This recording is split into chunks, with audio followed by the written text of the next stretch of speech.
My talk has a slightly different title, but I will talk about all the things that I have announced.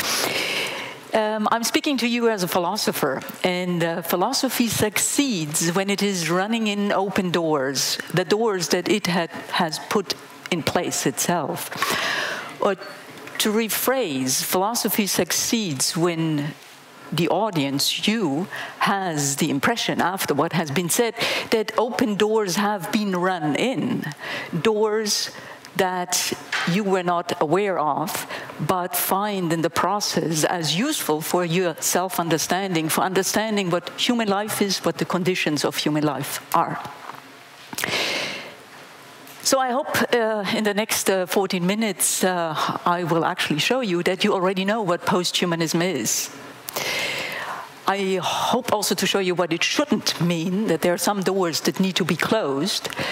But I also hope I can show you, or will run in open doors, when I say that it is the most pivotal concept that we have at our times.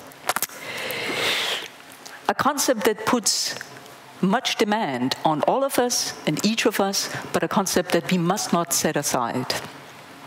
Let me begin with a very simple reflection on concepts. Concepts are actions within us.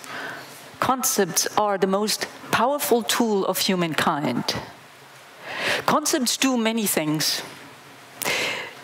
There are some concepts that collect similar experiences, like baskets. There are other concepts that are cutters, or scalpels, or drills. They reveal, identify functional similarities. Then there are concepts that are like spotlights. They light up, illuminate the murky areas of experience. In the conference announcement, the notion of the banality of evil was highlighted, and I think that's a wonderful example for a concept that provides tremendous intellectual relief for everyone who has been exposed to evil.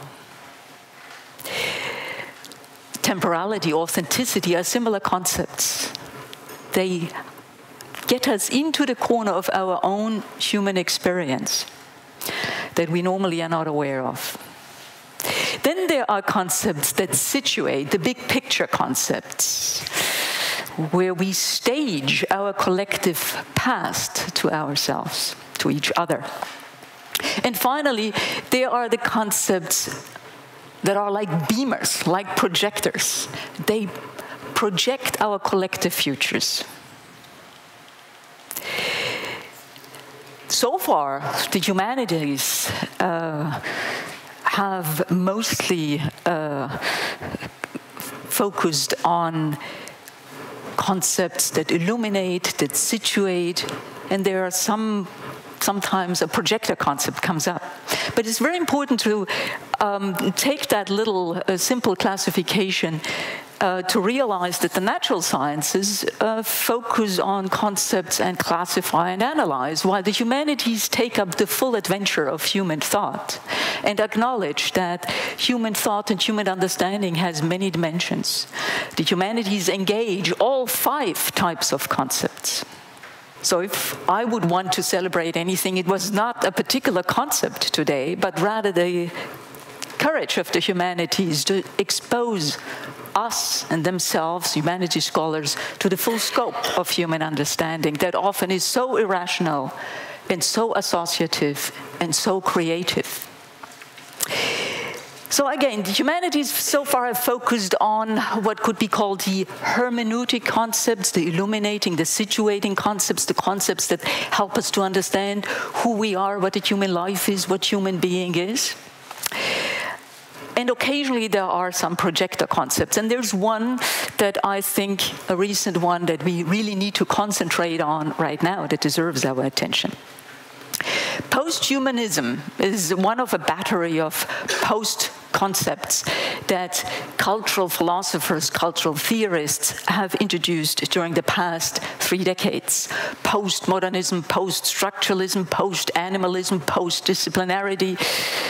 The Latin word post here means after and beyond, and so if you were inclined to continue with post-North for obvious reasons, mind you, it should actually be post-North. So post-humanism is the claim that humanism is over and done with, that we have moved beyond it. But precisely what does that mean? Well, it does not mean to say that we have moved beyond the period that 19th century German scholars identified as the humanistic period, as humanism. So Petrarca and Erasmus of Rotterdam and so on. Certainly we have moved beyond that period. It means that we have moved beyond the framework of assumptions and thought patterns and visions that these early thinkers introduced. That we've moved beyond a framework that was continued by figures like Descartes and Kant, the framework of rationalism, of enlightenment, that put human beings, conceived of as man, and mostly gendered, in the center of all theoretical and practical efforts, that took humans to have exceptional faculties which endow them with scientific, political, and moral authority, and make humans alone worthy of ethical consideration. But unfortunately, in the course of the 20th century, we have been, as a community of thinkers, we've been forced to question these assumptions. We've been forced to realize that the capacities and the faculties that we thought were unique and exclusive and exceptional to humans are actually not a matter of yes and no. They are not binary capacities, but they are positions on a gradient scale. Tool use, planning, sociality, altruism, strategy, even some forms of theories of mind, mental representation, language use, all these allegedly exclusively human capacities have been shown to occur in and among animals and now also in machines. That's the first assault on the human exceptionalism, one of the core areas of humanism.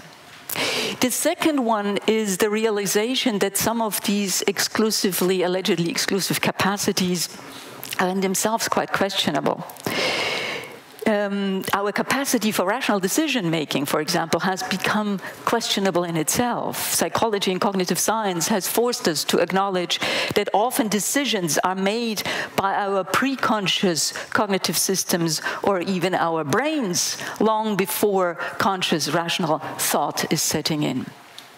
Third, since the past 2 decades, advances in artificial intelligence and robotics have pried apart the bundle of faculties that we thought after Descartes are inseparably related. The bundle of faculties that is often called Cartesian subjectivity. We used to think that sociality, rationality, consciousness, personhood, norm-guided judgments are a package deal. But now we have artificial social agents with personality and sophisticated reasoning capacities, but without self-consciousness and thus without personhood. And what is most remarkable and perhaps most disturbing, as these pictures also relate, is that we react to these social agents with genuine emotions. We do not take them as if there were social agents. We take them as social agents. Perhaps the last blow, it might have passed you by, but it is extremely decisive for everyone thinking about artificial intelligence. The last blow to the exceptionalist conceit of humankind has actually occurred last year when humans were not only beaten at chess, which only requires very complex forward chaining, but at a game called Go that requires special type of intellectual creativity. So this multiple assaults on the classical humanist idea that human beings have exceptional capacities, that also unhinges humanist ethics. If our capacities are no longer exceptional, we cannot claim that we have the exceptional moral authority that would allow us to decide that we have alone exceptional dignity and value and the exceptional right to sacrifice the rest of nature to our human interests. So how then can we overcome this very complex stance that is so nicely made emblematic in Da Vinci's Vitruvian Man? Well, we find in the post-humanist literature sentences like that. Post-humanism negotiates the pressing contemporary question of what it means to be human in our times of globalization, technoscience, and climate change. Post-humanism calls on us, everyone, and especially the humanities scholars, to respond in some fashion with a new vision of humanity, a new vision of human being. But not any response to that call will do. Post-humanism calls for a responsible response to the call for a new vision. Let me make this clear by a contrast. Post-humanism is definitely not transhumanism. That idea is, if I might be a little provocative, mind-bruising in itself. It is the irresponsible move to suggest that we as human beings can want to abandon human being itself. If we have destroyed the conditions for our biological existence, so goes the argument, all that we have to do is upload ourselves into the global cloud and enjoy eternal mental life. But again, this idea seems utterly flawed and completely out of touch with cognitive science research. It is our body that provides the qualitative dimension, the what it is like of our lives. That which we use in order to decide what we want and do not want. Without our human body, no reasoning process would mean anything, nor would it matter. Two unembodied minds, uploaded minds, certainly could change or rather affect a difference in the position of virtual chess figurines on a virtual chessboard. But they would never be able to play chess. There would be no tension, no relief, no joy, no disappointment. So life as an embodied mind would not even be boring. It would be entirely out of the dimension of what is enjoyable or boring. Second, post-humanism is also a call for a revision that goes beyond the cultural images that humanism has been feeding us throughout the centuries about human-technology relations. Here you have a couple of those images that the so-called singularity, so-called universities are still dealing with. They show technology being infused by the ingenuity of the human mind, electronic circuits being bent for the purposes of human interests, and human creativity holding technology in the palm of its hands. But we have now seen where we want to go. We want to overcome the assumptions and the visions, the pictures, the thought patterns of classical humanism. But how do we do that? There are two moves that we need to perform. The first one is to develop a counter vision. And this is what the thinkers of postmodernism, post-structuralism and post-humanism have been engaged in. So we need to contrast the classical assumptions of humanism with some alternatives. We need to acknowledge that human capacities are gradient, that subjects may be distributed, that non-human agents deserve our ethical consideration, and we need to move towards thought patterns of integration, contextuality, and finitude. What is behind that effort of developing the counter vision is, I think we can clearly see that, a search for authenticity. Despite all the differences in the theoretical models of these thinkers, what they all try to do is to bring human being more in contact with what it is to be a human being. They do it by developing new structures of thought. And I believe what we need to add here is the second move, the move on process. Overcoming classical humanism means to focus on the search itself, to focus on a form of knowledge production that is not top-down and specialized exclusive, but integrative and specialized inclusive. But most of all, it is continuous searching. We've heard Professor Neal speak about practical inquiry. We need to understand, and that is the modesty that also has been in the room here, that what we need to aim for is practical inquiry that is understood as a continuous search. In Aarhus, we try to implement such a model. We try to involve ourselves as philosophers and other humanists into the production of new applications in social robotics at all levels of so-called readiness levels. So we move actually from an opposition of the humanities to technology to the integration of the humanities into the development of technology, and thereby shaping technologies to the purposes of the human mind. But what is that?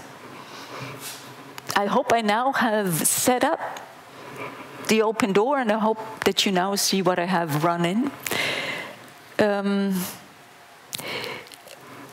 We are, as human beings, nothing else but these open searchers. There is no need to justify the humanities. All that you need to say is try to be true to yourself, try to be a human being, and what you will find is, and what will avoid a midlife crisis, or that in your retirement you have nothing else to do but go to museums, you need to focus on that open search.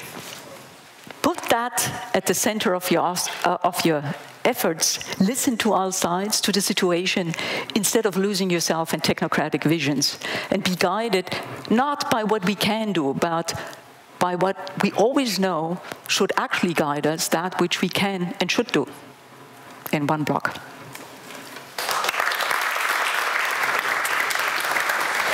Thank you very much, Johanna. And that leaves us time for one question. Yes? Thank you. Thank you. Very, very nice. And also very new, lots of new information I got today. I was wondering, is your talk related strongly to the fact that in the very term humanities in English especially, but also in Danish, humaniora, the word human is included in it. Suppose we were today in Germany and we were talking about Geisteswissenschaften all the time, would you have said the same story about, trying to be a Geist all the time, right? Trying to be human. So you link very strongly human to humanities, right? And I was just wondering whether this is limited to the Anglo-Saxon and Danish world, perhaps, or whether it will also extend to the Germanic world, whatever that means, Geisteswissenschaften. I was curious. Okay. The German word of Geist is rather complicated, and as you know from Hegel, it certainly includes that which is human and includes the condition for being human and so on. But I don't know, it's complex. As a philosopher, my focus is on ultimately still the project of searching the good life. So the message that we philosophers have been given throughout the century is that in ever so many alternating forms, there is no goal that you can present as the end of the good life. There is no product, there is no situation. The good life is nothing else but being true and facing up to the tragic situation, that all that you have is that search and the effort. this is the basic message that we are transporting since Plato. And we're trying to formulate it in footnotes to Plato, as Whitehead so nicely has said. Best answer I can give you, human understanding is part of what it is to be human. But again, human understanding must be understood as being embedded in the tragical situation of practical inquiry, having to choose. And only later to understand what one has done, being forced to justify what one didn't intend, and all these things. Thank you very much, Johanna Scheib.